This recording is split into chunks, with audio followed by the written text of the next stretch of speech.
बिस्मिल्लाहिर्रहमानिर्रहीम। अस्सलामु अलैकुम। मैं हूं फ़हीम अख्तर, एक और नए व्लॉग के साथ हाज़िर खिदमत हूं। नाज़रीन, तमाम तर कोशिशों और काविशों के बावजूद, रियासती मदद के बावजूद, टीवी चैनल्स के ऊपर मुसलसल कवरेजेस के बावजूद और मेरिट या फिर मेरिट पर ना होने के बावजूद मुस्लिम लीग नून जो है वो अवामी सतह के ऊपर अपनी जो कारकर्दगी है वो दिखाने में नाकाम है। नवाज शरीफ की वापसी, मुस्लिम लीग नून ये क्लेम कर रही है कि अटल है, लेकिन उनकी वापसी भी अभी तक डामाडोल है। लेकिन उससे पहले माहौल बनाने के लिए जो मुस्लिम लीग नून ने एक कैंपेन शुरू की हुई है, उसमें बड़े बुरे तरीके से उनको नाकामी हो रही है। मौलाना फजल रहमान की सियासी मुनाफकत एक बार फिर बेनकाब हुई है और निगरान हुकूमतें जो हैं वो मुसलसल मुसलसल तहरीक इंसाफ को दबाने में मसरूफ़ हैं। और यूँ देखें तो तहरीक इंसाफ के ऊपर गैर एलानिया पाबंदी लग चुकी है और ये जो वाक़यात हैं ये मज़ीद टेंशन क्रिएट कर रहे हैं। पाकिस्तान के सियासी मंजरनामे के ऊपर नाज़रीन बहुत सारी डेवलपमेंट सामने आ रही हैं।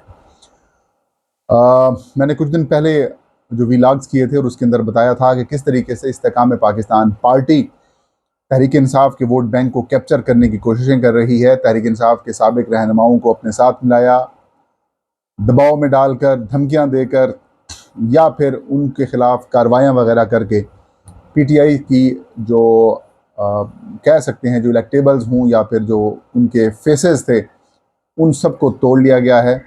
अब खान साहब के साथ चंद बचे खुचे रहनुमा मौजूद हैं, लेकिन वोट बैंक खान साहब का बिल्कुल इंटैक्ट है। और यही वजह है कि मुस्लिम लीग नून हो, पीपल्स पार्टी हो या फिर जमीयत उलमा इस्लाम हो, उनकी जो परेशानियां हैं उनमें इजाफा होता जा रहा है। साबिक वज़ीर आज़म नवाज शरीफ, जो कि बीमारी उनको कहा गया था कि बीमारी हो गई है और उनके जो प्लेटलेट्स हैं वो कम हो रहे हैं और उनकी पाकिस्तान के अंदर ट्रीटमेंट नहीं हो पा रही, उनको 4 हफ्तों की इजाज़त से इस्लामाबाद लाहौर हाई कोर्ट की इजाज़त से उनको बैरून मुल्क लंदन भिजवाया गया था और लगभग 3.5 साल या 4 साल के बाद वो पाकिस्तान में आने का ऐलान कर चुके हैं और 21 अक्टूबर को वो कह रहे हैं कि वो पाकिस्तान में होंगे। उससे पहले वो दुबई, सऊदी अरब या फिर किसी और मुल्क के अंदर भी जाएंगे और उसके बाद हैं वो वापस पाकिस्तान आएंगे। लेकिन उनके आने से पहले मुस्लिम लीग नून जो है वो पूरे पाकिस्तान के अंदर जो अपना कह सकते हैं कि वर्कर्स हैं या फिर उनके जो हामी हैं या जो पब्लिक है या वोटर्स हैं, उनको मोटिवेट करने के लिए कैंपेन चला के बैठी हुई है। हालत ये है कि साबिक वज़ीर आज़म शहबाज शरीफ साहब, जो कि हाल ही में रुखसत हुए हैं, वो यूनियन काउंसिल लेवल तक पहुंच चुके हैं और वहाँ पर यूसीज लेवल के ऊपर जो है वो उनसे खिताब कराया जा रहा है। और ये इस बात की निशानदेही है कि मुस्लिम लीग नून, इसके एक नेगेटिव पहलू भी है, उसका पॉजिटिव पहलू भी है। मुस्लिम लीग नून के हिसाब से अगर हम देखते हैं, पॉजिटिव पहलू ये है कि मुस्लिम लीग नून ग्रास रूट लेवल के ऊपर अपनी सीनियर लीडरशिप पहुँचाकर आवाम को मोटिवेट करने की कोशिश कर रही है। और दूसरा नेगेटिव पहलू ये है कि अब इनकी हालत यहाँ पर पहुँच चुकी है कि साबिक वज़ीर आज़म को यूनियन काउंसिल लेवल तक आना पड़ रहा है, लेकिन अवाम नहीं आ पा रही।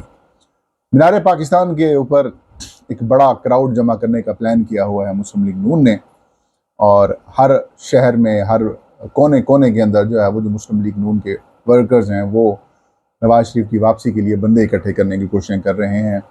किसी को लालच दिया जा रहा है, किसी को कुछ किया जा रहा है, पैसे दिए जा रहे हैं, क्या किया जा रहा है, मतलब हर तरह से कोशिश की जा रही है कि नवाज शरीफ की जब वापसी आए तो एक बड़ा फ़कीदुल मिसाल इस्तकबाल हो, बहुत ज़्यादा लोग हों और जब जलसा हो तो उसके अंदर नवाज शरीफ जो हैं जब खिताब करें तो उसके बाद जो है वो काया पलट जाए मुस्लिम लीग नून के हक़ में और माहौल बन जाए। और जब इंतखाबात हों तब फिर मुस्लिम लीग नून के जो वोटर्स हैं वो उनको वोट डालें और मुस्लिम लीग नून जो है वो इंतखाबात में कामयाब हो सके। भरपूर सतह के ऊपर, हर सतह के ऊपर, चाहे वो रियासती मशीनरी हो, रियासती टीवी चैनल हो या फिर निगरान गवर्नमेंट्स हों, वो मुसलसल मुस्लिम लीग नून को सपोर्ट कर रही हैं। टीवी चैनल्स के ऊपर भी, मेरिट के ऊपर भी अगर ख़बर देखी जाए तो नवाज शरीफ, शहबाज शरीफ की खबर टॉप ऑफ द मेरिट नहीं बनती। बावजूद उसके उनको रात 9 बजे के जो बुलेटिन्स होते हैं उनके ऊपर पहली लीड स्टोरीज़ के तौर पर पेश किया जाता है, हेडलाइंस में भी पेश किया जाता है और भरपूर हिदायत जारी की गई हैं कि आपने नवाज शरीफ और शहबाज शरीफ का काम ऊपर उठा के रखना है, लेकिन बंदे पूरे नहीं हो पा रहे हैं, परेशानियां बढ़ती जा रही हैं और इसी चीज़ को लेकर मुस्लिम लीग नून के अंदर काफ़ी ज़्यादा परेशानी मौजूद है।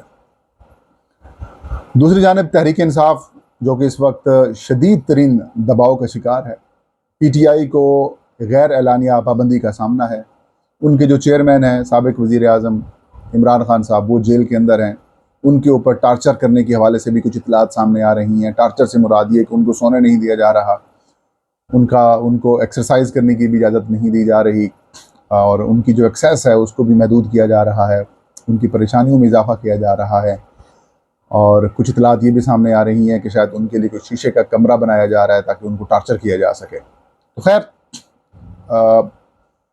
ज़ाहिर है जब आप इतनी बड़ी लड़ाई लड़ेंगे तो फिर आपको इसी तरह के सलूक का भी सामना करना पड़ेगा। ज़ाहिर है जब आप किसी के मफादात को ठेस पहुंचाएंगे और जब आप अवामी मफाद की बात करेंगे तो ज़ाहिर है जो लोग अवामी मफाद को अजीज़ नहीं रख रहे और ज़ाती मफादात को अजीज़ रखे हुए हैं, उनके लिए आप फिर ख़तरा भी होंगे, फिर आपसे वो जान छुड़वाने की भरपूर कोशिश भी करेंगे। PTI की जानिब से ये भी क्लेम किया जा रहा है कि चेयरमैन PTI इमरान खान साहब की खाने के अंदर भी कुछ लोग पॉइजन किया जा रहा है, उनकी जान को शदीद ख़तरा है, उनका वज़न भी गिर गया है और वो उनको परेशान किया जा रहा है। और क्लेम सिर्फ यही किया जा रहा है कि उनको बाहर भिजवाने के लिए दबाव डाला जा रहा है, जो कि खान साहब मान नहीं रहे।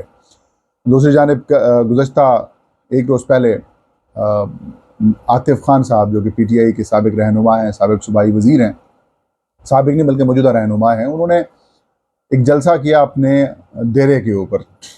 उसकी इजाज़त नहीं दी गई और क्लेम किया गया कि इंतज़ामिया ने और पुलिस ने उन समेत कुछ 86 PTI के वर्कर्स हैं, उनके ऊपर मुकदमा दर्ज कर लिया है। अब निगरान हुकूमत है, ताहाल तहरीक इंसाफ के ऊपर किसी किस्म की कोई पाबंदी नहीं है, लेकिन फिर सियासी सरगर्मियों की इजाज़त क्यों नहीं दी जा रही? यहाँ पर इलेक्शन कमीशन ऑफ पाकिस्तान रवायती नहीं बल्कि एक्स्ट्रा ऑर्डनरी किस्म की जो बेहिसी है वो दिखा रहा है। एक सियासी जमात को हदफ पे रखा गया है, लेकिन इलेक्शन कमीशन ऑफ पाकिस्तान जिसने साफ शफाफ मुनसफाना इंतखाबात कराने हैं, जिसने कैंपेन को भी मामलात को भी देखने हैं और तमाम सियासी जमातों के लिए लेवल प्लेइंग फील्ड फराम करनी है और जिसकी बेसिक जिम्मेदारी है, वो बिल्कुल खामोशी इख्तियार करके बैठा हुआ है और वो पार्टी बना हुआ है।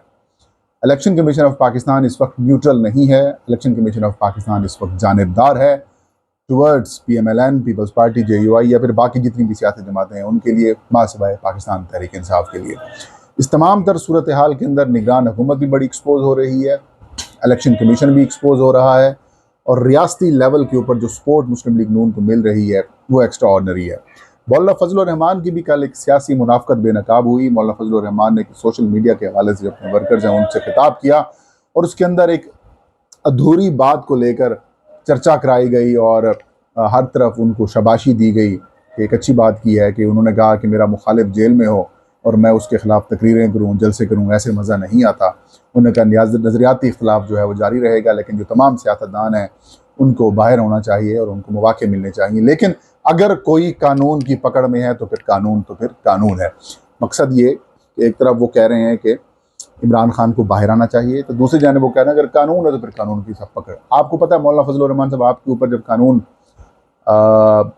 की बात हुई थी तो फिर आपने कहा था कि हम नैब की और फौज की ईंट से ईंट बजा देंगे, हम ये कर देंगे, हम वो कर देंगे। आपके लिए कानून अलग है, उनके लिए कानून अलग है। खैर अक्रॉस इस चीज़ को भी हम पसे पुछ डालते हैं, क्या ये कानून नहीं है कि एक बंदा 4 हफ्तों की इजाज़त लेकर बीमारी के लिए बाहर गया, वो फिर वापस आ रहा है, उसका फ़कीदुल मिसाल इस्तकबाल किया जा रहा है?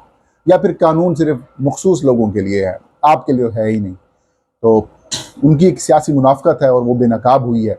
और मैं ये समझता हूँ कि आज जो लोग इमरान खान और तहरीक इंसाफ की हालत के ऊपर जो मजाक उड़ा रहे हैं, कल को ये पछताएंगे, कल को ये रोएंगे। मैं एक सियासी स्टूडेंट हूँ। तहरीक इंसाफ के ऊपर जो इस वक्त मजालिम हो रहे हैं या फिर PTI के वर्कर्स, रहनुमाओं, कारकुनों के ऊपर जिस तरीके से तशद्दुद किया जा रहा है, उनको आइन इजाज़त देता है, पाकिस्तान का आइन जो कि सोशल कॉन्ट्रैक्ट है रियासत और अवाम के दरमियान, अवाम के और सोशल जो कॉन्ट्रैक्ट है अवाम और रियासत के दरमियान, उसके तहत सियासी जमात को भी आज़ादी है, वो आज़ादी सलब की जा रही है। ये माजी में इस तरीके से पीपल्स पार्टी के शायद के साथ हुआ हो जब जुल्फ़िकार अली भुट्टो को फांसी दी गई, लेकिन उसके बाद तो किसी सियासी जमात के साथ इस लेवल के ऊपर सलूक नहीं किया गया जिस तरीके से ये किया जा रहा है। मतलब पीटीआई का मुंह बंद किया जा रहा है, उनकी आंखों के ऊपर पट्टी बांधी जा रही है, उनके कान बांध दिए गए हैं, उनके पाँव को और हाथों को भी बांधा गया है, और उनको कहा जा रहा है कि आप इलेक्शन में मुकाबला करो। कि कैसे मुकाबला करें?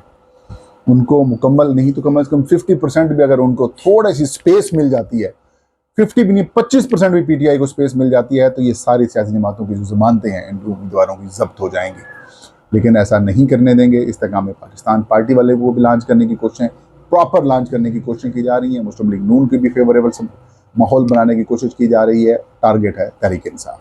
अल्लाह करे पाकिस्तान के लिए जो भी हो बेहतर हो। ये था आज का व्लॉग। मुझे इजाज़त दीजिए। अल्लाह हाफिज़।